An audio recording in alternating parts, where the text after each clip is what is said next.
this is where we start to talk about the global climate movement as well. And I'm sure you've been involved in the climate movement in a number of different places. So I'd like to ask how you've seen this differ, based on, whether you've been living in Europe or in Lebanon. Yeah, it's very different. The climate movement is very different, and we're always trying to give that example of Greta in Sweden and how she's leading the like the Western climate movement. That's great. It's awesome, but there's a lot of youth activists from the region here who don't really align with what she's doing. And that's not because what she's doing is wrong, but it's because the social reality that we have here is much different than the social and economic reality that is in the Western countries or in Europe.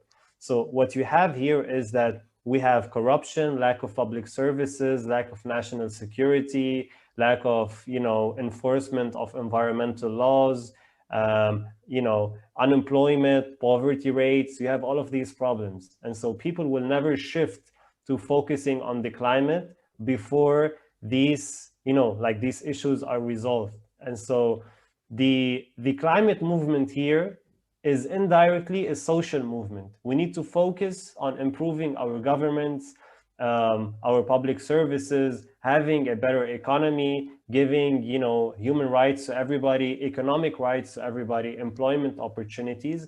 Then once we have these, we can then shift to the climate or to having a direct climate movement. But over here in the region, because of these issues, the climate is like a luxury.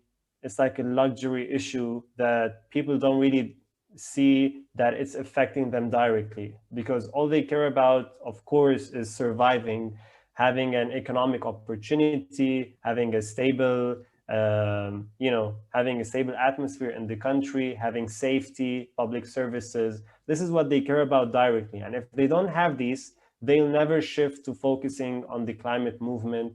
Neither will they pressure policymakers within our governments to, invest more in, in the like in climate adaptation and climate mitigation. Because what people think is that since we're poor, with the money that we have, we need to focus on giving public services to people before investing all of that valuable or all of those valuable assets into climate movements that we didn't really cause from the beginning. Like Lebanon contributes way less than 1% to the global climate crisis in terms of greenhouse gas emissions.